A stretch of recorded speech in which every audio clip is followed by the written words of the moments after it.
Good afternoon, everyone. So we will wait for a few minutes so more participants will join, then we will start. Requesting everyone to please drop your personal number in chat box for attendance purpose. Thank you.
Good afternoon once again. So I'll request everyone to please drop your personal number in chat box. We will about to start.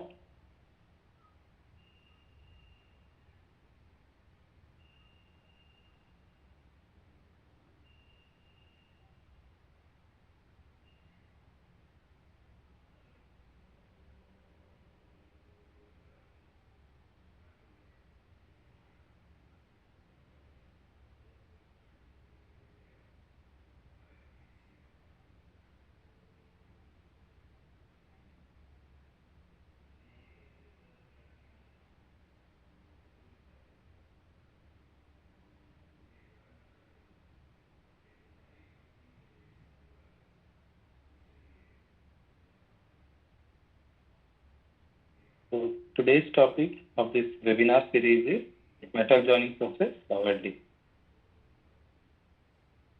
So in this session, we are going to cover the introduction part of welding. We will discuss in detail what is arc welding. We will discuss some other welding processes also and what are the different terminologies used in welding and welding differ. So we will start with the introduction. So as we all know that there are different kinds of manufacturing process are available in the market in today's life. So fabrication is one of them. So it is difficult and sometimes impossible to manufacture a part in a single component. You have to manufacture them in pieces, and after completing the process, we have to join them together to get the final product or any machine part. So for joining, we need different types of metal joining processes. So what is metal joining process? So it is a method of joining two or more metals in the presence of heat or pressure. So we can classify metal joining process in three categories: welding, sorting, and brazing. So for welding, we will discuss in detail what is welding. Today's session is on welding only. Brazing and soldering are other joining processes. They are used for low melting temperature, low melting metals or alloys. They are used for joining dissimilar metals which are heat sensitive, and the shape or design of joint is not compatible for welding. What is welding? Welding is a process in which two metals permanently joined by collision. Collision can be performed by temperature, sometimes temperature and the application of pressure also. So there are different varieties or range of pressure and temperature. So there are different types of methods of welding. We will discuss in detail what are the different types of welding processes. What is the advantages of this process? Why we are using this process so much? Anyone can answer?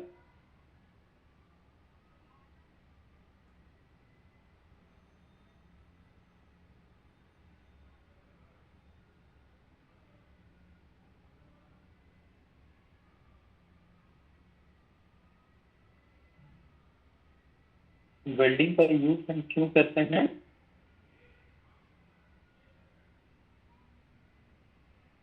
क्योंकि ये permanent होता है. It's a permanent joining process, right? Or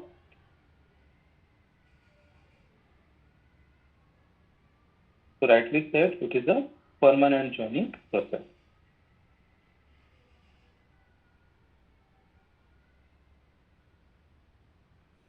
screen share हो रहा है ना अभी? Screen change हो रहा है?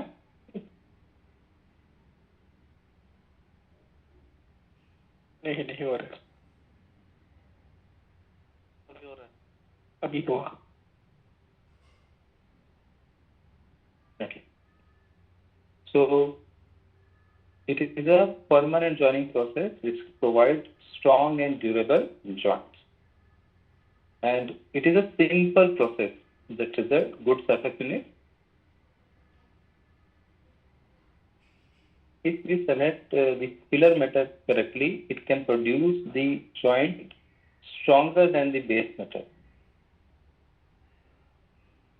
It can be performed at any place, and it is an economical and affordable process. So these are some advantages of welding. Welding can be classified in mainly four groups. One is arc welding, another is resistance welding, and thermic welding, which is a chemical reaction process, and gas welding process. So we will discuss these all processes in today's session. We will start from arc welding. Arc welding is a large category of welding. There are different types of arc welding processes. So first, what is arc welding? So before going into arc welding, what is arc? Arc क्या होता है, arc कैसे produce होता है? I hope there are some participants from electrical background also. So you can answer. Arc कैसे produce होता है?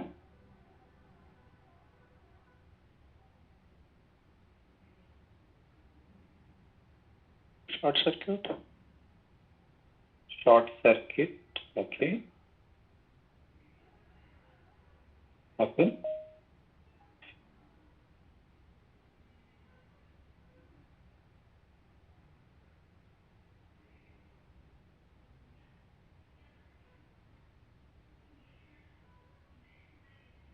Due to low voltage and high current.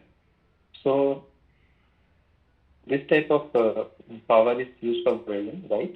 So जैसे ही हम इलेक्ट्रोड को कोई भी मेटल से टच कराते हैं, जिसमें जो बेस मेटल है वो एक पोल से, जो इलेक्ट्रोड है वो दूसरे पोल से कनेक्टेड रहते हैं. तो जैसे ही टच कराते हैं तो उसमें जो सर्किट होता है वो क्लोज हो जाता है. क्लोज हो जाने के बाद करंट फ्लो स्टार्ट हो जाता है. But suddenly what we do, हम टच करा के जो कनेक्शन होता है उसको रिमूव कर लेता है. तो एक बार करंट फ्लो स्टार्ट होने के बाद जैसे ही हम इसे अलग करते हैं, सो जो करंट है उसका फ्लो स्टॉप नहीं होता, वो कंटिन्यू रहता है विद दी आयोनाइज्ड फॉर्म. और उस आयोनाइज्ड कंडीशन, आयोनाइज्ड एयर के थ्रू जो करंट फ्लो स्टार्ट होता है, दैट इज कॉल्ड आर्क. और ये जो आर्क होता है यही हाई हीट प्रोड्यूस करता है, इंटेंस हीट प्रोड्यूस करता है, जो कि वेल्डिंग के लिए हमें base metal and welding electrode को, फिलर मेटल को मेल्ट करना रहता है, उसके लिए सफिशिएंट हीट मिलता है. So we can define arc welding as a process of melting two metals together. It uses electricity to create intense heat which melts the metal together in a molten pool and effectively making them one material. So arc welding हम करते क्या हैं, we produce arc जो कि इतना heat produce करता है जिससे कि बेस मेटल एंड जो फिल्टर मेटल होता है वो दोनों मेल्ट कर जाते हैं, और मेल्टेड फॉर्म में ही वो दोनों सॉलिडिफाई होकर एक वेल्डिंग पूल क्रिएट करते हैं, जिससे कि दो मटेरियल जोड़ पाते हैं. आर्क वेल्डिंग अलग अलग तरीके से हम डिफरेंट वे में आर्क वेल्डिंग कर सकते हैं, जिसके लिए अलग अलग सेटअप्स का यूज किया जाता है. So we can classify arc welding processes. First is carbon arc welding process, which is the oldest form of arc welding. इसके बाद थोड़ा process or reform one, then we use SMAW process, seasonal method, arc welding process. There is another method of welding which is called gas metal arc welding process. Next is gas tungsten arc welding process, and last submerged arc welding process. So we will discuss each of them in detail. We will start from carbon arc welding process.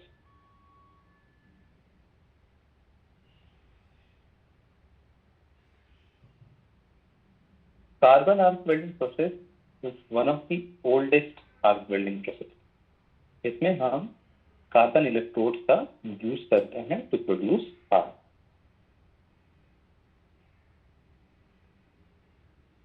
एक power supply या welding machine का use किया जाता है, जिसके एक port से हम वेल्डिंग इलेक्ट्रोड को और दूसरे पोर्ट से वर्क पीस को कनेक्ट कर देते हैं। सेम मैनर में जब इलेक्ट्रोड को फिट किया जाता है वर्क पे एंड देन उसको रिमूव कर लिया जाता है, तो आर्किंग स्टार्ट हो जाता है जो कि हीट प्रोड्यूस करता है to melt the base metal. So in this process we can use filler metal additionally. तो यहाँ पर जो इलेक्ट्रोड हम यूज करते हैं दैट इज नॉन कंज्यूमेबल, तो वेल्डिंग के दौरान मेल्ट नहीं होता है because this is carbon graphite का इलेक्ट्रोड हम यूज करते हैं और ये मेल्ट नहीं होता। अगर वर्क पीस का थिकनेस कम है तो वही मेल्ट होकर वेल्डिंग पूल क्रिएट करके जॉइनिंग प्रोसेस को कंप्लीट करता है। बट अगर हमें ग्रूव वेल्डिंग करना है जिसमें कि एडिशनली मेटल का रिक्वायरमेंट है, then we can use a separate filler material.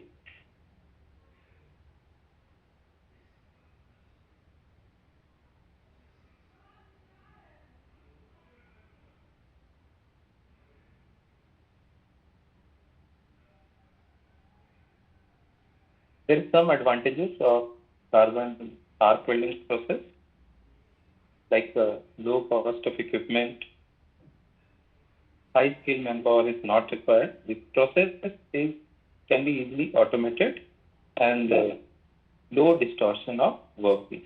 These are some of the advantages. There is some disadvantages because of that it is not used widely. In some specific application we use in today's world also. What are the disadvantages? So unstability of welding arc.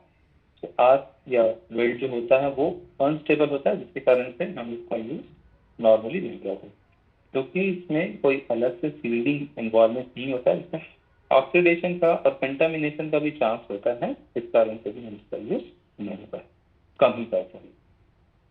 Carbon electrode use करते हैं जिसमें कि carbon अगर जो weld metal है weld के साथ mix हो जाएगा तो वेल्ड को कंटामिनेट कर सकता है।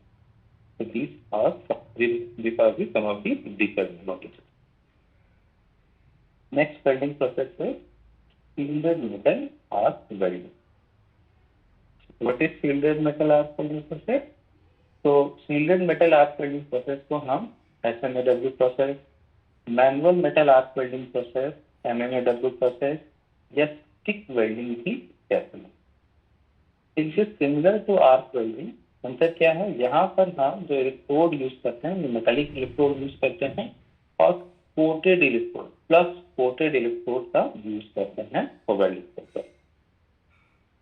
यहाँ पर हमें अलग से कोई फिलर मेटल यूज करने का जरूरत नहीं पड़ता है, क्योंकि ये जो इलेक्ट्रोड होता है ये कंज्यूमेबल इलेक्ट्रोड होता है। वेल्डिंग के दौरान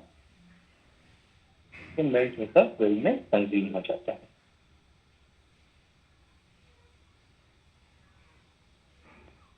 कैसे काम करता है? तो the principle of this welding process is so simple. We use one welding machine to get the sufficient amount of current or voltage, and there is two terminals of this welding machine. एक को हम connect करते हैं electrode holder के साथ, जिसके साथ electrode connected रहता है, और दूसरे टर्मिनल को हम कनेक्ट करते हैं वर्क पीस के साथ। जैसे ही इस वर्क पीस को हम जॉब से टच करके इसको रिमूव कर लेते हैं, देन आर्किंग स्टार्ट हो जाता है। आर्किंग स्टार्ट होने के साथ साथ जो बेस मेटल है वो भी मेल्ट करता है, इलेक्ट्रोड भी मेल्ट करता है और इलेक्ट्रोड का कोटिंग भी मेल्ट करता है। इलेक्ट्रोड के कोटिंग के मेल्ट करने के साथ साथ यहाँ पर फ्यूम्स जनरेट होते हैं जो कि शील्डिंग इन्वायरमेंट प्रोवाइड करते हैं, क्योंकि एटमॉस्फेरिक कॉन्टैक्ट को एलिमिनेट करते हैं इस वेल्ड के साथ कनेक्ट होने से और वेल्ड की क्वालिटी को इम्प्रूव करते हैं। उससे ही वेल्ड इलेक्ट्रोड और बेस मेटल मेल्ट होकर डिपोजिशन स्टार्ट हो जाता है, then welding produce. This is the simplest form of welding. Widely use होता है shielded metal arc welding process. जितना भी हम मेंटेनेंस या ऑपरेशन एक्टिविटी देख लें, मोस्टली मेंटेनेंस में हम देखेंगे ज़्यादातर जगह पे हम शिल्डेड मेटल आर्क वेल्डिंग, हम नॉर्मली आर्क वेल्डिंग भी बोलते हैं, इसका ही यूज किया जाता है। इसमें डिफरेंट एलिमेंट्स हैं जैसे कि electrode, welding machine and other elements. तो क्या है वो? कितने टाइप के होते हैं एक एक करके हम डिटेल में डिस्कस करेंगे। सो आर्क वेल्डिंग के लिए हमें क्या क्या टूल्स स्टैकर्स की रिक्वायरमेंट पड़ती है। सो आर्क वेल्डिंग के लिए हमें शिपिंग हैमर, सेफ्टी जो पीपीईज हैं उनके साथ साथ wire brush and welding instrument की जरूरत पड़ती है। क्या क्या इक्विपमेंट की जरूरत पड़ती है? So welding machine, electrode holder, cable and earth plant. Then in detail. तो वेल्डिंग मशीन अगर हम लोग देखें किस तरह का पावर यूज किया जाता है फॉर वेल्डिंग, एसी पावर और डीसी पावर?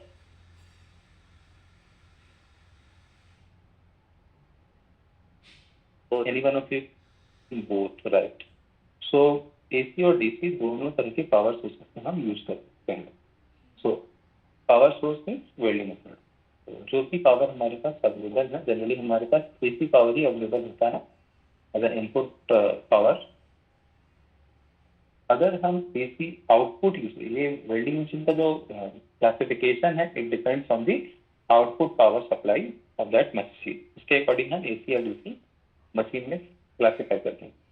तो अगर वेल्डिंग मशीन का आउटपुट भी एसी है that is called transformer type welding machine, और अगर इसका आउटपुट डीसी है तो it can be rectifier inverter type welding machine. So क्या है ये डिफरेंट टाइप्स की वेल्डिंग मशीन, क्या प्रिंसिपल है, कैसे काम करते हैं?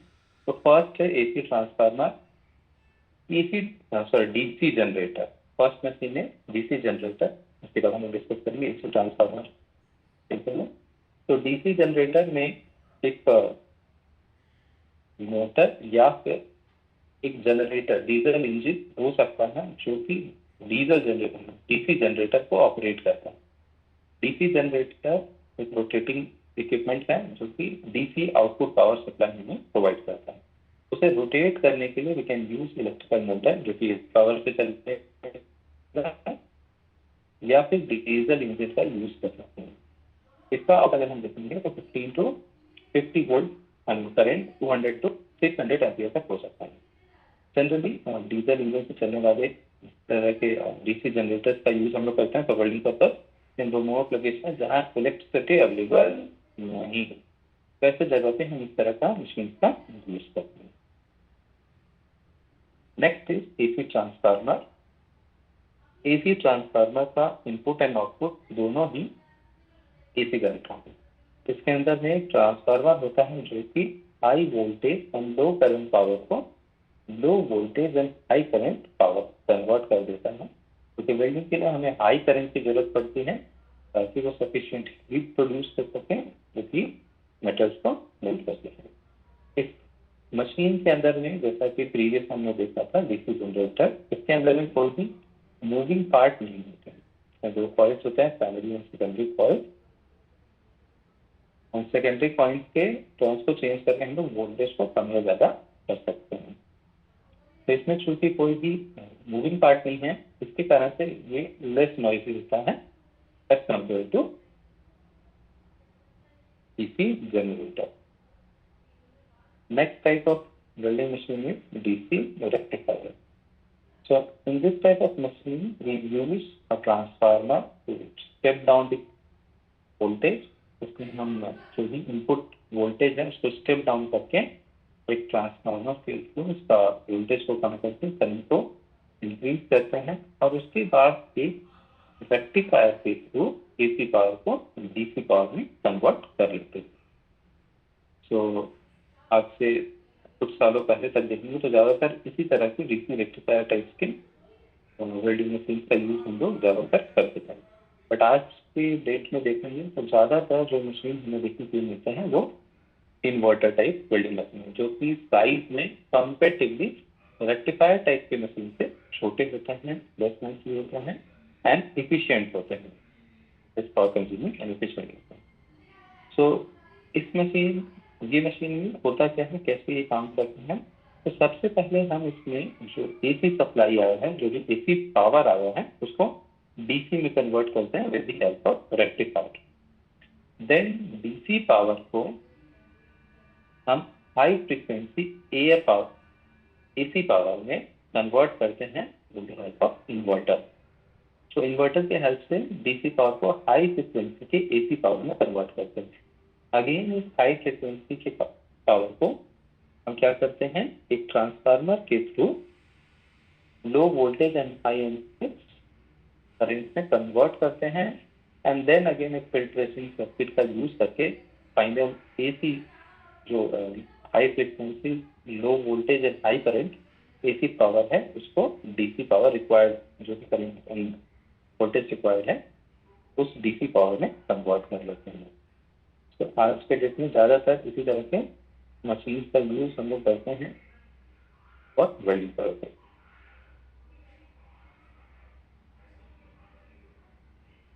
अब इस मशीन में या ज़्यादातर हम लोग देखेंगे तो डीसी पावर का ही यूज करते हैं। क्यों डीसी पावर का यूज करते हैं, एसी पावर का यूज हम लोग क्यों नहीं करते हैं?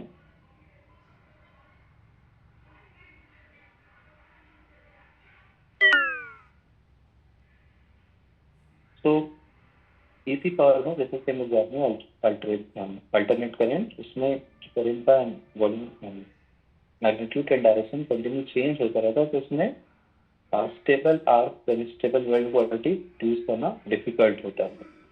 तो फिर डीसी में स्टेबल आर्क मिलता है, इस कारण से हम डीसी पावर का यूज करते हैं। डीसी पावर में हम देखेंगे आउटपुट जो होता है हमारा, एक टर्मिनल पॉजिटिव और दूसरा टर्मिनल नेगेटिव होता है। तो इस केस में हम जो दो एलिमेंट है हमारे वर्क पीस एंड इलेक्ट्रोड, तो किसी को भी किसी में कनेक्ट कर सकते हैं, पॉजिटिव में भी नेगेटिव में भी। तो इसके अकॉर्डिंग किस एलिमेंट को हम पॉजिटिव से और किस एलिमेंट को नेगेटिव में कनेक्ट कर रहे हैं, इसके अकॉर्डिंग अगर हम देखेंगे तो दो तरह के कनेक्शन बन सकते हैं डीसी मशीन। तो ये दो तरह के कनेक्शन बनते हैं, इसको हम लोग देखते हैं polarity. One is called straight polarity, another is called reverse polarity. Straight polarity को हम D C D C S C and reverse polarity को हम डी सी आर सी की टर्म करते हैं। Direct current, straight polarity, direct current, reverse polarity. Straight polarity को हम electrode negative and reverse polarity को हम इलेक्ट्रोड पॉजिटिव भी समटाइम बोलते हैं। इसमें होता क्या है, स्ट्रेट पोलैरिटी में वर्क पीस को हम पॉजिटिव टर्मिनल से एंड इलेक्ट्रोड होल्डर को नेगेटिव टर्मिनल से कनेक्ट करते हैं, जबकि रिवर्स पोलैरिटी में हम इलेक्ट्रोड होल्डर को पॉजिटिव से एंड वर्क पीस को नेगेटिव में कन्वर्ट करते हैं। पॉजिटिव या नेगेटिव में कन्वर्ट करने से अंतर क्या आता है?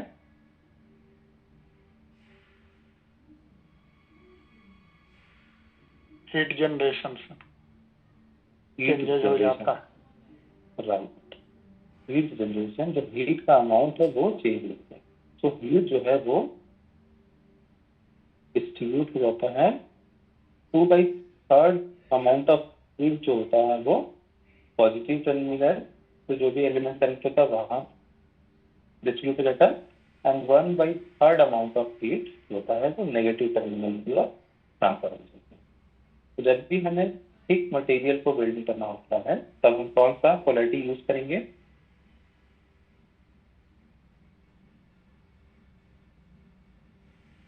स्ट्रेट पोलैरिटी सर, जब मटेरियल को गर्म करना हो।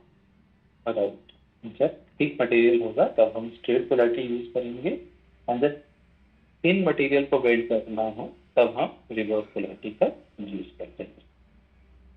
माइल्ड स्टील के लिए ज्यादातर हम स्ट्रेट पोलैरिटी का यूज करते हैं, स्टील के लिए हम ज्यादातर स्ट्रेट पोलैरिटी का यूज करते हैं, जबकि अदर जो मेटल्स होते हैं लाइक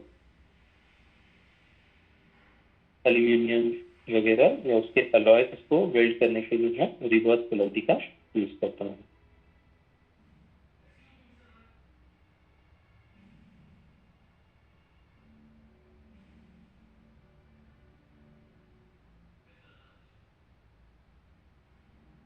क्या होगा अगर हम रॉन्ग पोलैरिटी चूज कर रहे हैं, स्ट्रेट की जगह रिवर्स पोलैरिटी यूज कर रहे हैं, तो उसका इफेक्ट क्या होगा? तो it will affect in poor penetration and excessive spatter, weld effect है, आगे हम डिस्कस करेंगे।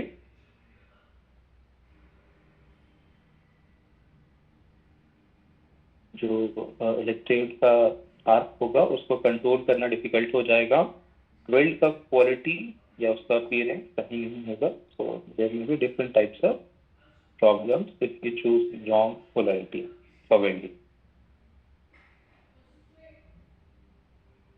That is all about welding machine और power source. Next element is welding electrode. तो वेल्डिंग इलेक्ट्रोड, वेल्डिंग के लिए हम जिस वेल्डिंग इलेक्ट्रोड है क्या? तो welding electrode basically a piece of rod which is used to produce the arc. Arc produce करने के लिए हम जिस रॉड का मेटेलिक एलिमेंट का यूज करते हैं उसको बोलते हैं वेल्डिंग इलेक्ट्रोड। वेल्डिंग इलेक्ट्रोड हमारा metallic, non metallic, flux covered, without flux, किसी भी तरह का हो सकता है। ये डिपेंड करता है कि हम कौन सा प्रोसेस में वेल्डिंग कर रहे हैं। इसका जो मेन ऑब्जेक्टिव या एप्लीकेशन है वो है करंट को कैरी करना और आर्क करना। वेल्डिंग इलेक्ट्रोड का अगर हम क्लासिफिकेशन देखेंगे तो there are two types of welding electrode, consumable and non consumable. So what is non consumable electrode? जैसा कि नाम से ही रिफ्लेक्ट हो रहा है, ये कंज्यूम नहीं होगा, ये मेल्ट नहीं होगा during the welding process. Non consumable electrode में दो इलेक्ट्रोड मेनली आते हैं, कार्बन या ग्रेफाइट, और दूसरा है टंगस्टन।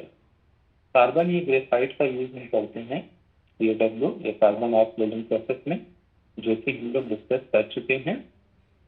एंड टंगस्टन इलेक्ट्रोड का यूज हम करते हैं GTAW, gas tungsten arc welding process या TGT प्रोसेस।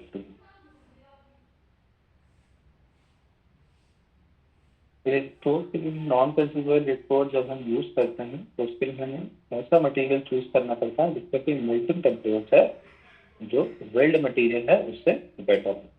अगर हम टंगस्टन का मेल्टिंग टेम्परेचर का बात करें तो लगभग 3400 डिग्री सेंटीग्रेड के आसपास है, जबकि कार्बन का मेल्टिंग टेम्परेचर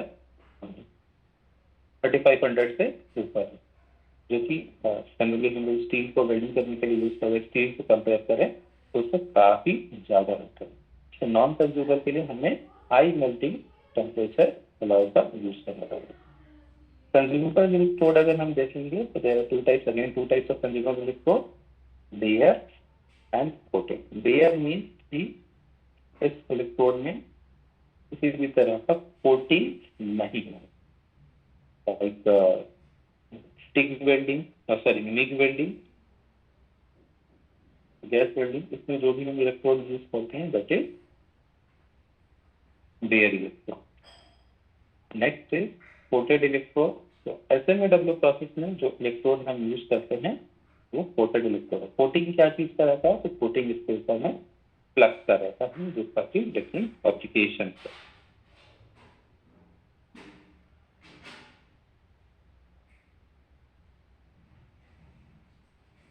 कोटिंग का फंक्शन क्या क्या है? First is to produce the weld to protect the weld from atmospheric oxygen and nitrogen by producing a shield of gas covering that the arc and weld. जैसा कि हम लोगों ने arc welding के प्रिंसिपल में डिस्कस किया था, इसके ऊपर में जो कोटिंग होता है वो मेल्ट होकर फ्यूम्स जनरेट करता है, जो कि एटमॉस्फेयर में जो भी ऑक्सीजन है और नाइट्रोजन है उसका कांटेक्ट वेल्ड से, वेल्ड पूल से या मोटर मेटल जो भी है उससे एलिमिनेट करते हैं ताकि ऑक्सीडेशन ना हो सके और गुड क्वालिटी का वेल्ड प्रोड्यूस हो सके। So this is the primary function of electrode coating. Next is to provide flux that react with oxide and impurities to form slag. Welding के दौरान अगर वेल्ड पूल में ऑक्साइड्स जनरेट हुए हैं तो उनके साथ रिएक्ट करके स्लैग फॉर्म करें। This is the one of the function of coating. जो भी थोड़ा बहुत ऑक्साइड्स अगर प्रोड्यूस हो भी जा रहा है तो उसके साथ रिएक्ट करके उसको अपने साथ कंबाइन करके ये स्लैग प्रोड्यूस करता है और जो मेन वेल्डिंग है उसको प्रिवेंट करता है। It also prevent the weld from rapid cooling. उसके ऊपर में स्लैग का एक कवर हो जाने से जो कूलिंग रेट होता है वो भी स्लो हो जाता है, जिससे वेल्ड क्वालिटी इंप्रूव होता है। Next is to concentrate the arc and reduce thermal losses. तो जो कोटिंग होता है, इलेक्ट्रोड का अगर हम कोटिंग देखेंगे तो ये जो कोटिंग का मटेरियल होता है, मान लीजिए कि कोटिंग है और ये बीच वाला इलेक्ट्रोड है, तो कोटिंग का जो मटेरियल होता है उसका मेल्टिंग पॉइंट जो बेस मेटल है हमारा, ये इलेक्ट्रोड का जो मटेरियल है उससे कम होता है, ज्यादा होता है। हमारा जो इलेक्ट्रोड है ये पहले मेल्ट करेगा और कोटिंग जो है वो थोड़ा सा बाद में मेल्ट करेगा। तो वेल्डिंग के दौरान देखेंगे किस तरह का कोटिंग जो होता है उस तरह से मेल्ट होता है, ये थोड़ा सा बाद में मेल्ट होता है और उसका कोट पहले मेल्ट हो जाता है। तो इस तरह का कोन शेप आ जाने से जो आर्क होता है वो उसको प्रॉपर डायरेक्शन मिलता है और आर्क कंट्रोल करना थोड़ा सा इजी हो जाता है।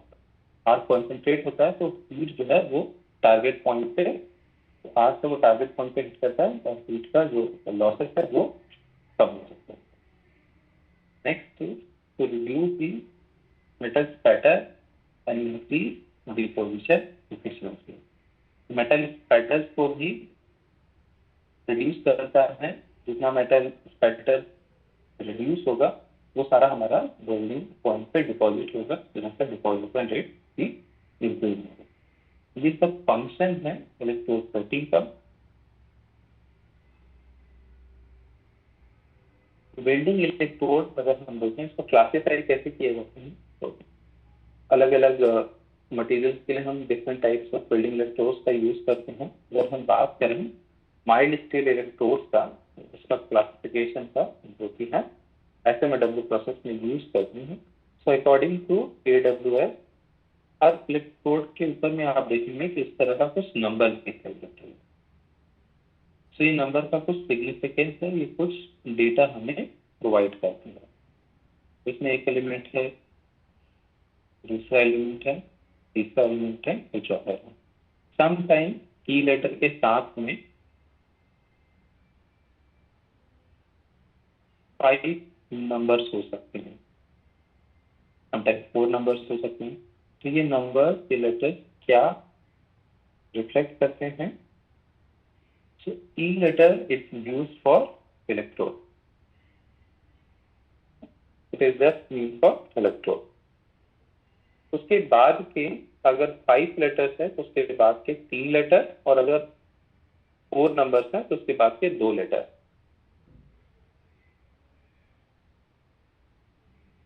ये बताते हैं जो कोर है उसका जो मटेरियल है उसका टेंसाइल स्ट्रेंथ कितना है। तो लाइक यहाँ 70 है तो 70 मल्टीप्लाइड बाई 1000 इतना PSI इसका स्ट्रेंथ होगा। 70,000 PSI टेंसाइल स्ट्रेंथ होगा इस मटेरियल। नेक्स्ट है, जो नेक्स्ट नंबर है ये बताता है वेल्डिंग पोजीशन कि किस किस पोजीशन पे हम वेल्डिंग कर सकते हैं। And the last number shows the type of coating and which type of current can be used for this electrode. So what are the different types of position जो कि अलग अलग नंबर्स हम लोग रिस्पेक्ट करते हैं। फर्स्ट 1, अगर 1 है इसका मतलब हम ऑल पोजीशन वेल्डिंग के लिए इलेक्ट्रोड का यूज कर सकते हैं। Flat, horizontal, vertical, any position you can use this electrode for welding in any position. अगर थर्ड नंबर जो है वो 2 है, पोजीशन वाला नंबर 2 है, तो we can use this electrode in flat and horizontal position. अगर 3 है so we can use this electrode in flat position. और अगर लास्ट लेटर 4 है इसका मतलब हुआ कि हम सभी पोजीशन पे वेल्डिंग कर सकते हैं except vertical down. Vertical position छोड़ के हम सभी पोजीशन पे इस इलेक्ट्रोड का यूज कर सकते हैं। नेक्स्ट जो लास्ट नंबर था जो हम बता रहा था कोटिंग के बारे में। तो अगर 0 है इसका मतलब उसमें सेल्युलर सोडियम की कोटिंग है और इस इलेक्ट्रोड का यूज हम डीसीआरपी में डायरेक्ट करेंट रिवर्स पोलैरिटी पे ही इसका यूज कर सकते हैं। इसमें सोडियम के साथ अगर पोटेशियम सेल्यूलोज के साथ में पोटेशियम मिला के तो पोटेशियम मिलाने से आयोनाइजेशन थोड़ा सा बढ़ जाता है, जिसके कारण हम इसका यूज एसी, जहाँ भी हम पोटेशियम देखेंगे तो उसका यूज हम एसी करंट में भी कर सकते हैं। तो अगर लेटर 1 दिया हुआ है लास्ट में, इसका मतलब है इसमें सेल्यूलोज पोटेशियम की कोटिंग है, जिसका यूज हम डीसीआरपी DCSP reverse polarity straight polarity सभी में कर सकते हैं। Next is titanium sodium. अगर 2 नंबर दिया हुआ है तो इसका मतलब टाइटेनियम सोडियम की कोटिंग है और इसका यूज हम AC and DC straight polarity में कर सकते हैं। अगेन पोटेशियम आ गया तो इसका यूज हम एसी डीसी और सी स्ट्रेट पोलैरिटी रिवर्स पोलैरिटी सभी में कर सकते हैं। समटाइम हम 4 पे आयरन पाउडर का भी कोटिंग करते हैं। अगर हमें हायर डिपोजिशन रेट चाहिए रहता है तब हम आयरन पाउडर की भी कोटिंग में आयरन पाउडर की मिक्स करते हैं। तो आयरन पाउडर टाइटेनियम अगर कोटिंग है 4 नंबर दिया हुआ है, इसका मतलब हम इसका use AC DCR SP and DCRP में कर सकते हैं। 2 हाइड्रोजन सोडियम, इसका यूज हम ओनली रिवर्स पोलैरिटी में कर सकते हैं। अगर लेटर 6 दिया है इसका मतलब कि 2 हाइड्रोजन के साथ में पोटेशियम है, तो पोटेशियम है तो इसका यूज हम एसी करंट के साथ भी कर सकते हैं एंड रिवर्स पोलैरिटी भी कर सकते हैं। डिपोजिशन रेट बढ़ाना है तो हम आयरन ऑक्साइड का यूज कर सकते हैं, जिसका यूज एसी है स्ट्रेट पोलैरिटी में कर सकते हैं। Similarly iron powder with low hydrogen, इसका यूज हम AC reverse polarity and straight polarity कर सकते हैं। तो ये इलेक्ट्रोड सिग्नेचर जो होता है ये इलेक्ट्रोड के स्ट्रेंथ, वेल्डिंग पोजीशन, हम कोटिंग के साथ में कौन सा करंट हम यूज करेंगे इसकी जानकारी देता है।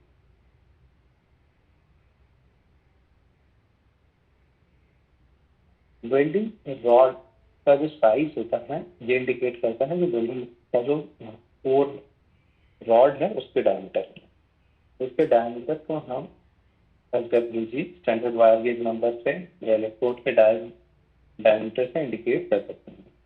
और इलेक्ट्रोड के साइज के अकॉर्डिंग उसका करंट का रिक्वायरमेंट चेंज होता है। कौन से साइज के लिए हम कितना करंट का यूज करेंगे तो ये स्टैंडर्ड में डिफाइन किया गया है। अगर एसडब्ल्यूजी 16 है, जनरली हम लोग यूज करते हैं डायरेक्ट वायर साइज का instead of एसडब्ल्यूजी।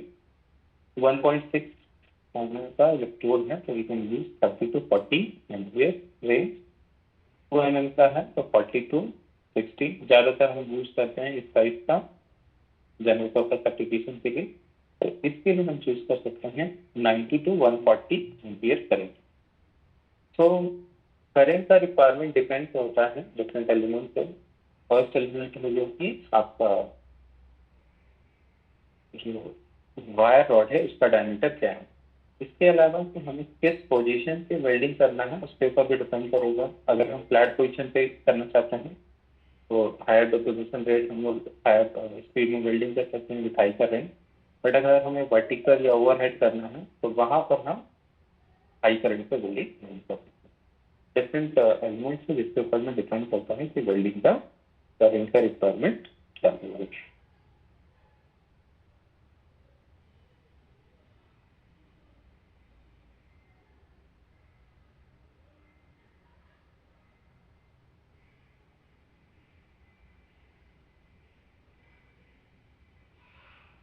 Okay, so I'll request those who have joined late. कुछ क्वेश्चन है चैट बॉक्स में, एसडब्ल्यूजी क्या है। So SWG stand for standard wire gauge. And number is PWAC exceed block 660 What does it mean? ये किससे related है अंसारी जी?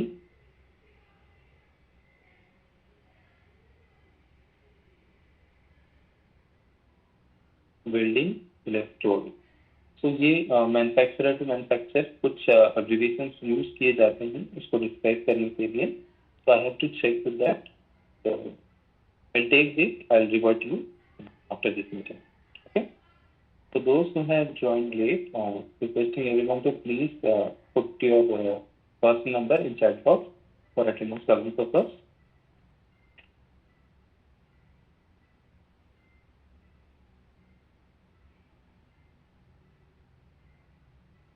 So we discussed about the power source and electrode. Next is electrode holder. So electrode holder basically a device which is used to transfer current for welding cable to electrode. And it's used to hold the electrode for the welding process. And there are different manufacturers, and according to manufacturer, the design of this electrode differs. So we need to know about this. And just we have to check कि जो भी electrode holder हम use करें वो properly insulated हो और सही condition में. Next is welding cable. So welding cable का पावर वेल्डिंग मशीन से इलेक्ट्रोड होल्डर पर जो कैरी करने का काम करता है वो है वेल्डिंग केबल. सो वेल्डिंग केबल का अगर हम कंस्ट्रक्शन देखेंगे तो देयर आर 3 एलिमेंट. कंडक्टर जो इनर कोन होता है जो मेटेलिक पार्ट होता है. कंडक्टर जनरली एल्यूमिनियम या कॉपर का बना हुआ हो सकता है. तो हमारे यहाँ कॉपर के बने हुए वेल्डिंग इलेक्ट्रोड यूज किया जाता है जिसमें हीट जनरेशन लॉस कम होता है एंड हायर करंट के लिए हम इसका यूज कर सकते हैं. इसके बाद इसके ऊपर में सेपरेटर का लेयर होता है जिसके रूप में हम पेपर या इंसुलेटिंग टेप का यूज कर सकते हैं. And the last layer is insulator. Last जो थिक लेयर होता है इंसुलेटर का जो कि मेन जो सेपरेटर है और वेल्डिंग कोर है उसको प्रोटेक्ट करने का काम करता है.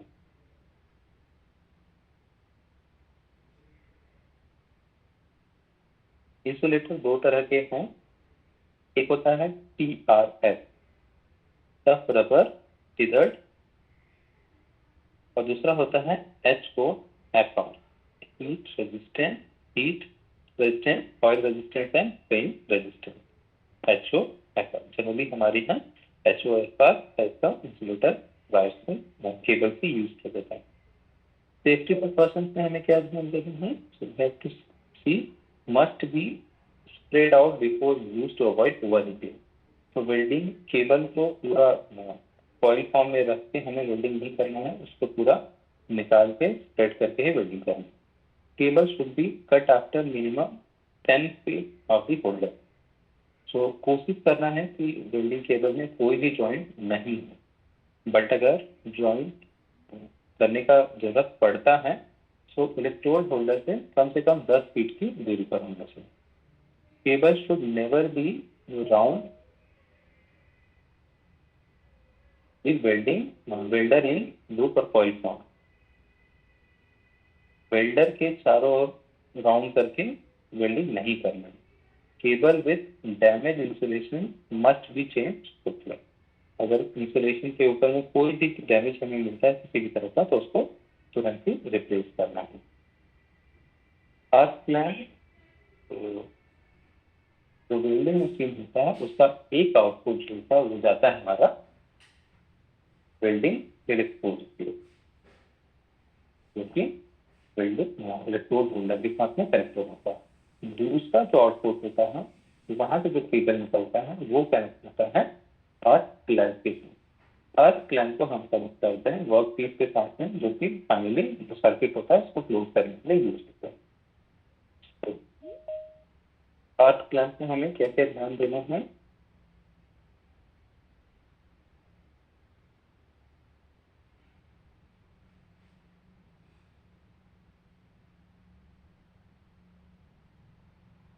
अर्थ क्लैंप में हमें क्या करना है, always mount the earth clamp with the machine turn, machine बंद करके ही हमें अर्थ क्लैंप को कनेक्ट करना है। अर्थ क्लैंप को डायरेक्ट वर्क पीस के साथ कनेक्ट करना है, ऐसा नहीं कि बीच में कोई अलग से जुगाड़ लगा के रॉड वगैरह देके हम कनेक्ट कर लें। तो अर्थ क्लैंप को जहाँ डायरेक्टली वेल्डिंग करना है उसके साथ में कनेक्ट करना है। अर्थ क्लैंप को कनेक्ट करते समय ध्यान देना है कि जो मटेरियल है वो प्रॉपरली क्लीन है और उसके ऊपर में कोई भी ऑयल या कोई ऐसा पेंट वगैरह नहीं है, अदरवाइज करंट को नहीं निकलेगा। डैमेज क्लैंप का यूज हमें नहीं करना है।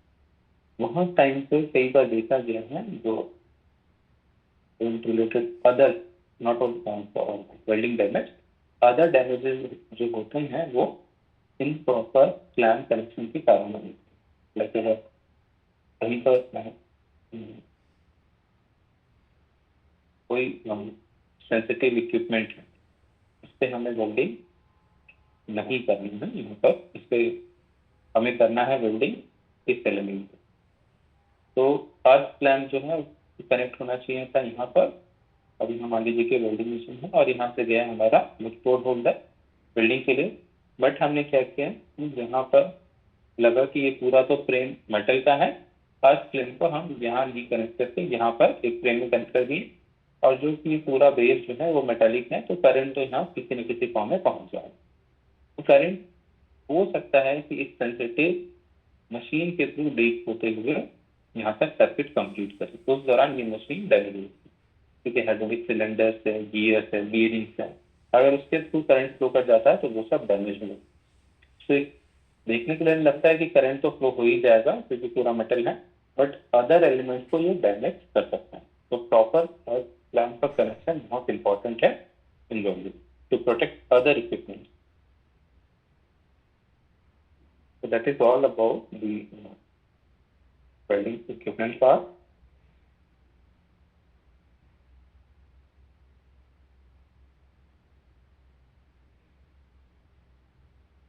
What are the advantages of fielded metal arc welding? जैसे कौन से हिस्सा यूज करते हैं?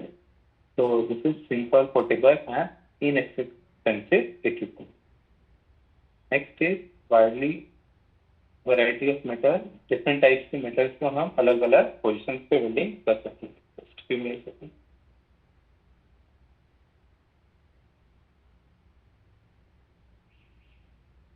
हेलो हेलो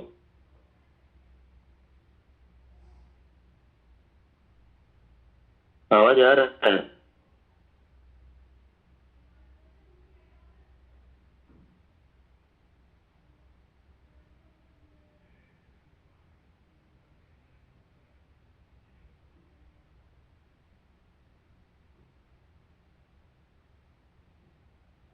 म्यूट हो गया अब।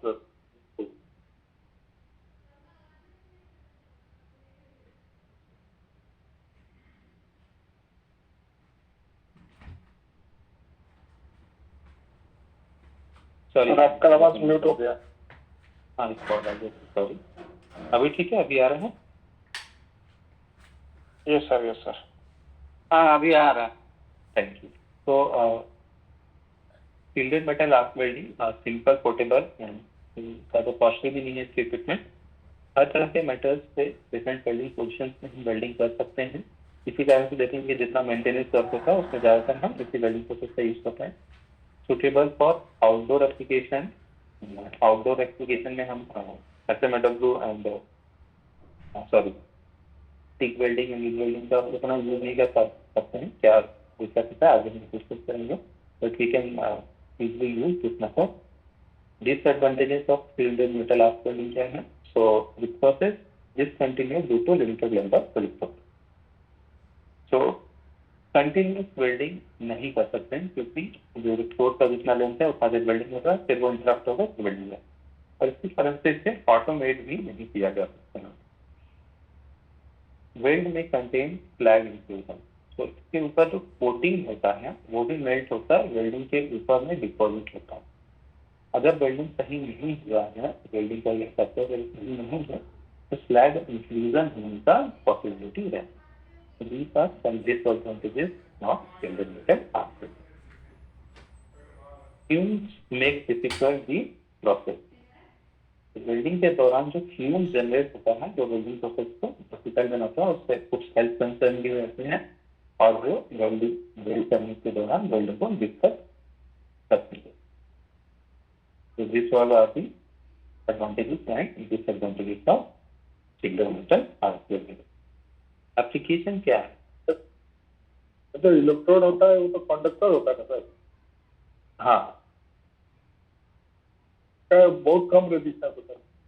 सॉरी, उसका रेजिस्टेंस बहुत कम होता है ना सर? हाँ, रेजिस्टेंस बहुत कम होता है। जी सर, वो मतलब नॉर्मली उसको शॉर्ट सर्किट करके जैसे ही हम लोग यूज करते हैं। शॉर्ट सर्किट ही एक तरह से बोल सकते हैं। इनिशियली हम लोग शॉर्ट सर्किट करते हैं और वो जो स्पार्क क्रिएट होता है, उसको स्पार्क क्या है, वो मोमेंटली रहता है स्पार्क, बट यहाँ पर आर्क के फॉर्म में रहता है। जो गैस होते हैं, जो एटमॉस्फेरिक गैसेस हैं, वो आयनाइज होकर वही इलेक्ट्रॉन्स को कैरी करने का, करंट को कंटिन्यू रखने का काम करते हैं। तो ये स्पार्क नहीं बोलेंगे, इसको हम लोग आर्क बोलते हैं, क्योंकि कंटिन्यूस इससे इलेक्ट्रिसिटी का जो फ्लो होता है वो बना रहता है। तो सर वोल्टेज कितना रहता है सेकेंडरी, मतलब लास्ट इतना कम वोल्टेज में कैसे वो मतलब आर्क फॉर्मेशन हो जाता है?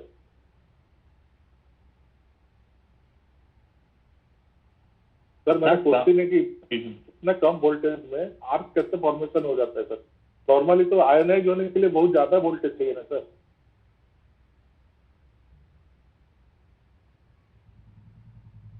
राइट। तो इनिशियली जब हम लोग कनेक्ट करते हैं, उससे जो करंट फ्लो स्टार्ट होता है, जो आर्किंग स्टार्ट होता है, उससे जो टेम्परेचर इंक्रीज होता है, वो उतना सफिशिएंट टेम्परेचर रहता है जो कि आयनाइज कर देता है जो भी सराउंडेड गैसेस रहती हैं उनको। और एक बार आयनाइजेशन स्टार्ट हो गया तो वो फर्दर कंटिन्यू रहता है। इनिशियली हम जब देखेंगे, जब आर्किंग स्टार्ट होता है, उस समय का वोल्टेज कंपेरेटिवली जब वेल्डिंग कंटिन्यू रहता है उससे ज़्यादा रहता है। स्टार्ट होने के टाइम पे जो हम लोग उसको open loop and close loop voltage भी बोलते हैं। ओपन लूप जो वोल्टेज होता है वो कंपेरेटिवली हायर रहता है, क्लोज लूप जो कंटिन्यू वेल्डिंग के दौरान जो वोल्टेज रहता है उस पर। सर इट वॉज डीसी है ना sir? DC direct current volt. Right. तो कितना वोल्ट लगभग पता नहीं है sir? 45 to 90 volt I think रहता है open voltage, open circuit voltage. Open circuit. हाँ, ओपन सर्किट में। Thank you sir.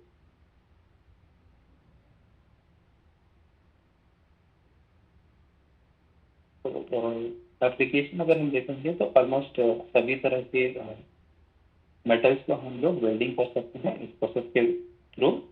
Air receiver, tank, boiler, pressure vessels, ये सब फैब्रिकेट करने के लिए हम शील्डेड मेटल आर्क वेल्डिंग का यूज करते हैं। शिप बिल्डिंग में यूज करते हैं, पाइप एंड पेंस्टॉक जॉइनिंग में, building of bridges, construction, structural welding में, एयरक्राफ्ट इंडस्ट्रीज में, ये सारे एप्लीकेशन में हम यूज करते हैं shielded metal arc welding process का। टाइप ऑफ वेल्डिंग, तो अगर हम आर्क वेल्डिंग में देखेंगे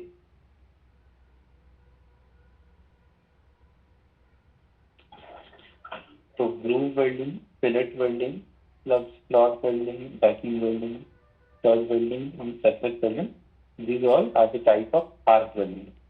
Spot welding and resistance welding जो है ये हमारे spot welding and steel welding ये resistance welding के टाइप। और कुछ क्वेश्चन है? बोल रहे हैं अटेंडेंस जो है सीट जो, हाँ बोलिए। अटेंडेंस जो है देना है क्या? हाँ, आप चैट बॉक्स में जो भी लोग अपना पर्सनल नंबर नहीं डाले हैं, चैट बॉक्स में सिर्फ अपना पर्सनल नंबर ड्रॉप कर दीजिए। Okay okay.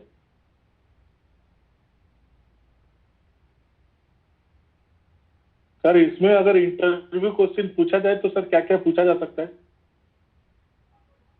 इंटरव्यू क्वेश्चन में आपको जैसे कि जो अदर वेल्डिंग प्रोसेसेस हैं, अगर हम लोग बात करें रिटर्न क्वेश्चन का, तो वो सिंपल टाइप के क्वेश्चन रहते हैं कि किसमें हम कंज्यूमेबल इलेक्ट्रोड यूज करते हैं, किसमें नॉन कंज्यूमेबल इलेक्ट्रोड यूज करते हैं, क्या किसका एडवांटेज डिसएडवांटेज है, स्ट्रेट पोलैरिटी, रिवर्स पोलैरिटी, ये सब जो इंटरव्यू में बच्चे पूछ सकते हैं कि कहाँ पर हम यूज करेंगे आपका जीएस तब या टिग वेल्डिंग प्रोसेस का, कहाँ पर हम यूज करेंगे मिग वेल्डिंग प्रोसेस का, आर्क वेल्डिंग का लिमिटेशन क्या है, या फिर पोलैरिटीज, उसके बारे में थोड़ा सा डिटेल में आपसे पूछ सकते हैं। क्या कारण है कि हम जो हाइड्रोलिक सिस्टम्स हैं उसमें टिग वेल्डिंग का यूज करते हैं, जो पाइप वेल्डिंग हाई स्ट्रेंथ के वेल्डिंग है वहाँ टिग वेल्डिंग का ही यूज करते हैं। इस तरह के कुछ कुछ क्वेश्चन बन सकते हैं। Okay sir.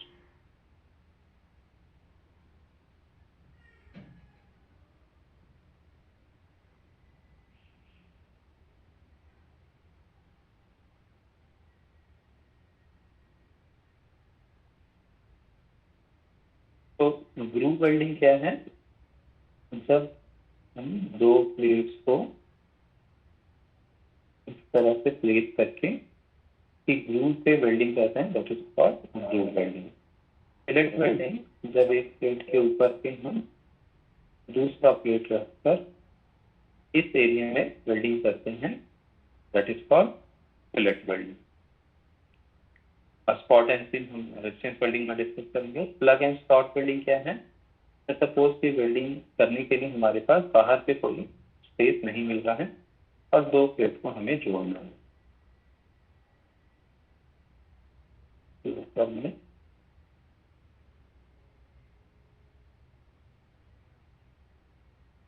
यहाँ साइड पे वेल्डिंग के लिए स्पेस नहीं है और ये प्लेट को जोड़ना, तो इसके ऊपर वाला जो प्लेट है इसमें एक ग्रूव कट करके हम इस ग्रूव को फिल करके ये दो प्लेट को जोड़ सकते हैं। प्लग और स्लॉट वेल्डिंग, ये डिपेंड करता है, अगर सर्कुलर है प्लग हो गया एंड इलेक्ट्रिकल या रेक्टेंगुलर है तो देन स्लॉट वेल्डिंग। बैक और बैकिंग वेल्ड, अगर हमें इस तरह का ग्रूव वेल्डिंग करना है तो उसके बैक साइड में जो हम वेल्डिंग इनिशियली करते हैं, अगर समझदार वेल्डिंग करना तो इस एरिया को पहले फिल करना रहता है, गैप को भरना रहता है, तभी इसके ऊपर से हम कंटिन्यूस वेल्डिंग कर सकते हैं। ये जो पीछे से बैकिंग रन मारता है उसको हम बैक वेल्डिंग या बैकिंग वेल्डिंग करते हैं। स्टड वेल्डिंग या कोई प्लेट के ऊपर से या कोई भी सरफेस पे हमें एक स्टड को जोड़ना है, तो डायरेक्टली आप वेल्डिंग के थ्रू हम उसको आर्किंग करके, इसी को अगर कोड यूज करके आर्किंग करके इस सरफेस पर जोड़ सकते हैं। सरफेस वेल्डिंग, अगर हमें कोई सरफेस का थिकनेस कम हो गया तो इसके ऊपर हम कंटिन्यूस वेल्ड करके इसका थिकनेस को, जैसा कि रोल्स वगैरह में रोल के रिकंडीशनिंग में किया जाता है, इस तरह का जो भी वेल्डिंग करते हैं और सरफेस वेल्डिंग। तो डिफरेंट टाइप्स ऑफ वेल्डिंग हो गई। Now different types of joint. तो अगर दो प्लेट्स को हम इस तरह से प्लेस करके वेल्डिंग कर रहे हैं तो this is called butt joint. दो प्लेट को अलाइन करके जब हम वेल्डिंग करते हैं it is called butt joint. एक प्लेट के ऊपर दूसरा प्लेट रख के जब हम वेल्डिंग करते हैं that is called lap joint. तो यहाँ बट जॉइंट में देखेंगे तो यहाँ ग्रूव वेल्डिंग हो रहा है और लैप जॉइंट में देखेंगे तो फिलेट वेल्डिंग यहाँ पर हो रही है। जब दो प्लेट को इस तरह से कॉन्टेक्ट में लाकर यहाँ पर वेल्डिंग किया जाए it is called edge welding. तो यहाँ पर जो वेल्डिंग हो रहा है ये ग्रूव वेल्डिंग का ही पार्ट होगा। Next is T joint. तो एक प्लेट के ऊपर में दूसरे प्लेट के ऊपर से टी शेप में अरेंज करके वेल्डिंग किया जाए तो ये हो गया टी जॉइंट। और यहाँ भी जो वेल्डिंग हो रहा है that is fillet welding. Next is corner joint. अगर प्लेट्स को हम इस तरह से अरेंज करते हैं और वेल्डिंग करते हैं that is called corner joint. यहाँ पर जो वेल्डिंग होगा it will be groove welding. ठीक है, तो वेल्डिंग देखेंगे तो दो ही तरह का है, मेनली जो यूज होता है groove welding and fillet welding. Depending upon the joint, depending upon the position, उसका ग्रूव होगा या फिलेट होगा वो डिसाइड होता है। बट जॉइंट में जैसा कि हम लोगों ने डिस्कस किया ग्रूव वेल्डिंग करता है। Groove can be different shape. अगर जो दो प्लेट हैं जिन्हें जोड़ना है उसके एज को किसी भी तरह से प्रिपेयर नहीं किया जाए, जैसा है उसी शेप में रखते हैं हम वेल्डिंग कर रहे हैं, that is called square groove welding. तो कम थिकनेस का जी, जैसे कि अगर रिटर्न एग्जाम देते हैं तो इसमें ये वाला क्वेश्चन होता है कि कितना थिकनेस तक का प्लेट को हम बिना एज प्रिपेयर के वेल्ड कर सकते हैं। तो 5 से 6 mm थिकनेस तक का प्लेट को हम बिना एज प्रिपेयर के वेल्ड कर सकते हैं। It is called square groove welding. जैसे जैसे थिकनेस बढ़ते जाता है तब हम उसके ऊपर में एज प्रिपेयर करते हैं। अगर एक ही प्लेट में एज प्रिपेयर कर रहे हैं तो बेवल दोनों साइड में एक ही प्लेट के दोनों साइड में एज प्रिपेयर कर रहे हैं तो डबल बेवल, दोनों प्लेट में एक एक साइड पे ग्रुप प्रिपेयर कर रहे हैं दैट इज यू, दोनों साइड में कर रहे हैं तो बी, एक साइड में यहाँ पर जो बेवल है ये स्ट्रेट कट होता है, ठीक है, तो वी वेल्डिंग। बट यहाँ पर जो ग्रूव बना है इस कर्व फॉर्म में रहते हैं, that is called J groove, double J, U, double U, flared bevel, flared V, flared butt joint, stand butt joint. So this is different types of groove joint. So position, किस position पे welding करना है, plate का thickness क्या है, उसके according हम decide करते हैं कि हमें किस तरह का ग्रूव प्रिपेयर करना है। अगर हम देखेंगे जे इस तरह का जो कर्व ग्रूव रहता है यू या जे, इसका एज प्रिपरेशन डिफिकल्ट होता है, तो मशीनिंग करके इस तरह का एज प्रिपेयर कर लेते हैं। That's why it is less popular. जैसा हम देखेंगे V groove, double G, single G, double इसी तरह का ग्रूव हम चेक करते हैं। बट इसका फायदा क्या है, इसमें कंपेरेटिवली कम वेल्डिंग करके भी हम इतना स्ट्रेंथ अचीव कर सकते हैं। इसमें कम वेल्ड मटेरियल का रिक्वायरमेंट पड़ता है due to the scape. So this is two different types of butt welding. Next is lap joint. तो लैप प्लेट के ऊपर मुझे दूसरा प्लेट रख रहे हैं, तो सिंगल डबल प्लेट वेल्डिंग हो सकता है, डेफिनेटली कितना स्ट्रेंथ चाहिए हमें वेल्डिंग का मुश्किल पर। Next is edge joint. Edge joint भी डिपेंड करेगा कि हम किस पोजीशन पे कितने थिकनेस का वेल्ड चाह रहे हैं और कितना स्ट्रेंथ का वेल्ड चाह रहे हैं। कम थिकनेस का डायरेक्ट वेल्ड कर लिए, यहाँ पर पूरा स्क्वायर ग्रूव वेल्डिंग बनेगा। बेवल एक प्लेट में समेत प्रिपरेशन किए, डबल ग्रूव दोनों में प्रिपेयर किए हैं, तो यहाँ V groove. Similarly J V भी कर सकते हैं। इन जॉइंट में भी आपका फिलेट वेल्डिंग हो सकता है, डबल ग्रूव वेल्डिंग हो सकता है, डबल बेवल हो सकता है, वी हो सकता है, all depends on the edge preparation. Corner joint, तो एक प्लेट के ऊपर में जब हम दूसरे प्लेट को वर्टिकली रखकर वेल्डिंग करते हैं that is called corner welding. ये जो डिपेंड की हम कौन सा, अगर यहाँ पर देखेंगे तो जो वेल्डिंग होगा ये फिलेट वेल्डिंग होगा, यहाँ देखेंगे तो यहाँ ग्रूव वेल्डिंग होगा। अगर एज प्रिपेयर नहीं किए तो स्क्वायर ग्रूव, एज प्रिपेयर किए तो वी ग्रूव, डबल ग्रूव, तो डिपेंड की कौन सी तरह का ग्रूव हमने प्रिपेयर किए हैं। So this is all about the types of joint.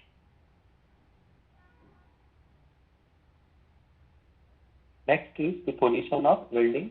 So welding किस पोजीशन पे किया जा रहा है इसको भी AWS में डिफाइन किया गया है डिफरेंट स्टैंडर्ड लेटर। तो 4 पोजीशन पे जनरली हम लोग वेल्डिंग कर सकते हैं, डाउन हैंड या फ्लैट। तो डाउन हैंड या फ्लैट क्या है, मतलब दो प्लेट को आगे से जोड़ना है, इस पोजीशन पे रख के हम यहाँ पर वेल्डिंग कर रहे हैं, that is called down hand और फ्लैट वेल्डिंग। हॉरिजॉन्टल पोजीशन, अगर यही प्लेट को हम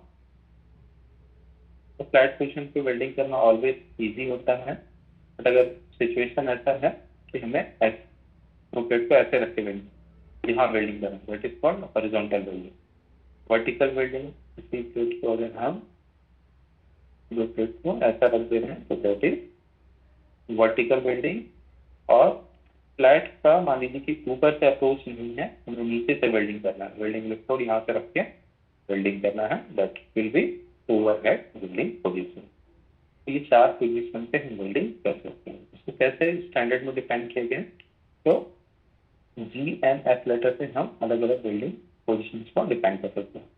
like 1G position, 1G position मतलब फ्लैट पोजिशन है। फ्लैट पोजिशन इस तरह से प्लेट अरेंज है, ऊपर से हमें वेल्डिंग करना है, वेल्डिंग डिस्प्लेट का पोजिशन भी रहेगा, that is flat position. Flat position पे पाइप वेल्डिंग कैसे होगा, तो ये दो पाइप को जोड़ना है और ये पाइप रोटेट कर सकते हैं, इसको घुमा के हम वेल्डिंग कर सकते हैं, so that is also called 1G position. 2G position में हॉरिजॉन्टल पोजीशन पे प्लेट इस तरह से रखा है, यहाँ पर वेल्डिंग इलेक्ट्रोड रखते हैं वेल्डिंग करने, तो इस पर horizontal position. 2G position, pipe को अगर वर्टिकली प्लेस किया गया है, देन वेल्डर घूम के या पाइप को घुमा के यहाँ पर वेल्डिंग कर सकता है, then also it is called horizontal position. 3G position means vertical position, तो इस पोजीशन पे जो वेल्डिंग होगा that is called 3G position और वर्टिकल पोजीशन। ओवरहेड पोजीशन, अगर उसको यहाँ रख के वेल्डिंग किया then it is called 4G और ओवरहेड पोजीशन। 5G पोजीशन, ये सिर्फ पाइप के केस में हो सकता है कि मान लीजिए कि हॉरिजॉन्टल पोजीशन पे पाइप फिक्स है, तो पाइप फिक्स है तो यहाँ पर तो हम फ्लैट कर सकते हैं, देन यहाँ वर्टिकल करना होगा, देन यहाँ ओवरहेड करना होगा, तो सभी साइड में अलग अलग पोजीशन पे welding, then it is called 5G position. और 6G पोजीशन क्या, 6G पोजीशन अगर कोई इंक्लाइंड पाइप है, इस केस में वेल्डिंग करना है, then it is called 6G position. So that is all about the groove welding. Now for fillet welding में देखेंगे तो अभी 1 means flat position पे fillet welding, अगर दो प्लेट को इस तरह से अरेंज करके वेल्डिंग करें, then 1F position, 2F position means horizontal, इस तरह से अरेंज करके जब हम वेल्डिंग करें then horizontal fillet। Vertical fillet 3F position and 4F position overhead welding, that is fourth position. These are the different positions of welding. Now the welding defect, तो welding के दौरान अगर हम पैरामीटर्स को सही से कंट्रोल नहीं कर रहे हैं, तो डिफरेंट सिलेक्शन पैरामीटर हैं, उनको जो प्रिपरेशन है वो सही से नहीं करें तो डिफरेंट तरह के वेल्डिंग डिफेक्ट्स देखने के लिए मिल सकते हैं। तो फर्स्ट ही lack of fusion. Lack of fusion का मतलब क्या है कि जो बेस मेटल है वो सही से फ्यूजमेंट नहीं किया है। सपोज यहाँ पर वेल्डिंग करना है हमने, ये वाला पार्ट मेल्ट नहीं हुआ है, टेबल पर दिखा हुआ घर का है लेकिन ये पार्ट मेल्ट नहीं किया, that is called lack of fusion.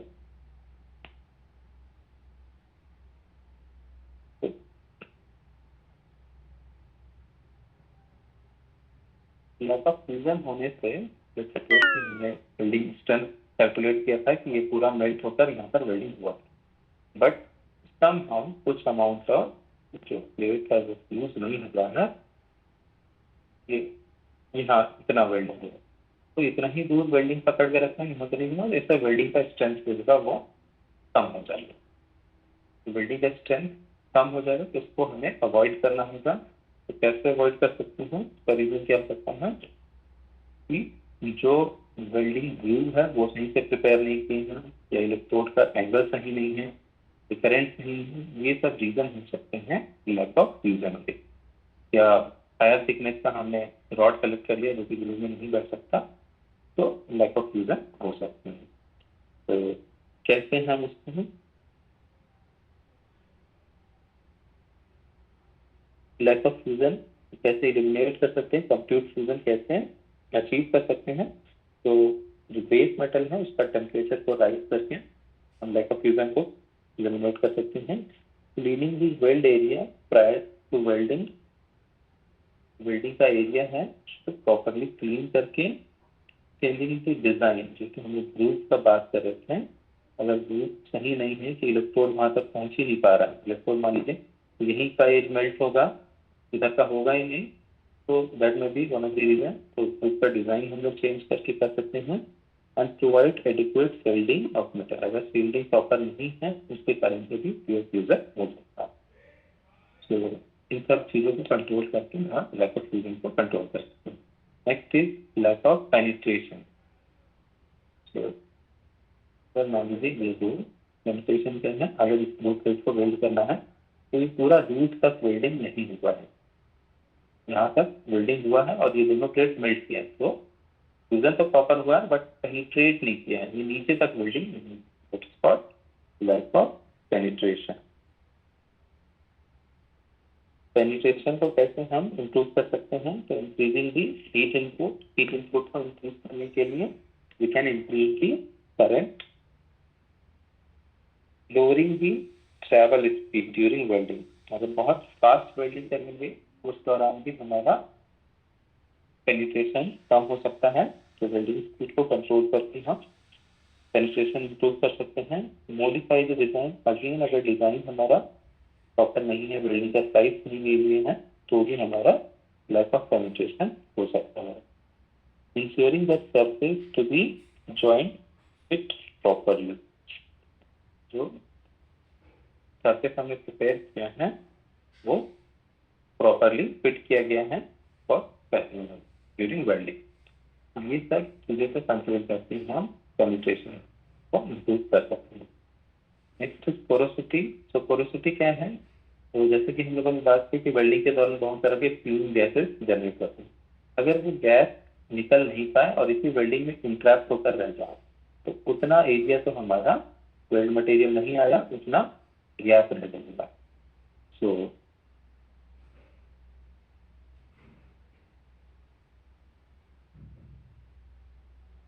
Porosity को कैसे हम लोग रिड्यूस कर सकते हैं, selecting the appropriate electrode and filler material. जो इलेक्ट्रोड का सिलेक्शन कर रहे हैं उसके सही करके हम कंट्रोल कर सकते हैं। Improving weld technique by pre heating the weld area.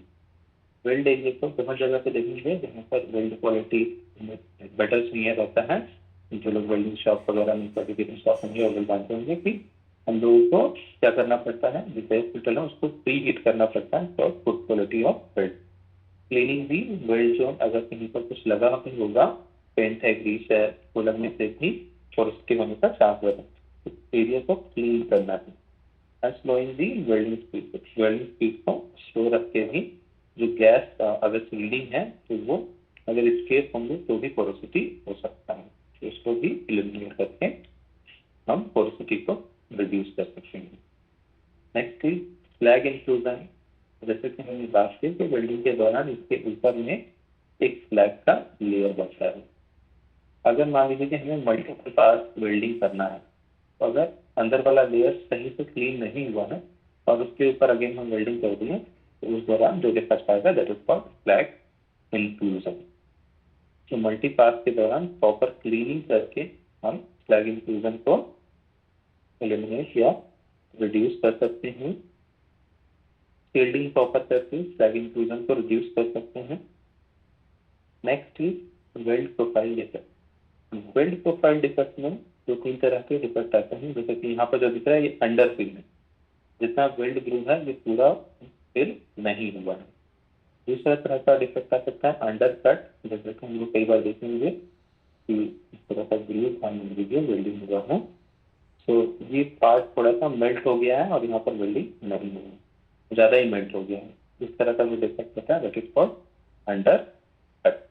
And overlap, metal यहाँ आके बैठ गया, मेल्ट नहीं हुआ है, इतना ज्यादा मेल्टिंग हुआ है कि यहाँ पर ओवरलैप करके रह गया। इस तरह का वेल्ड प्रोफाइल डिफेक्ट आ सकता है, तो इसे भी कंट्रोल करना जरूरी है। अगर अंडर फिल है तो हमें वेल्ड स्पीड को स्लो करके या मल्टी पास वेल्ड करके हम अंडर फिल को कंट्रोल कर सकते हैं।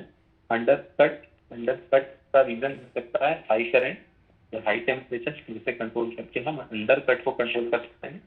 एंड ओवरफिल, अगर बहुत ज्यादा स्लो स्पीड रहेगा तो उसके कारण से ओवरलैप हो सकता है, तो स्पीड कंट्रोल करके हम ओवरलैप को भी कंट्रोल कर सकते हैं। Next is crack. वेल्डिंग में या बेस मेटल में अगर सरफेस पे या इंटरनली क्रैक जनरेट होगा दैट इज कॉल्ड क्रैक। इसका मल्टीपल रीजन हो सकता है और मल्टीपल जगह पे क्रैक हो सकता है, लाइक लॉन्गिट्यूडनल, ट्रांसवर्स तरह का एक क्रेटर पे क्रैक, अलग अलग जगह पे क्रैक हो सकते हैं।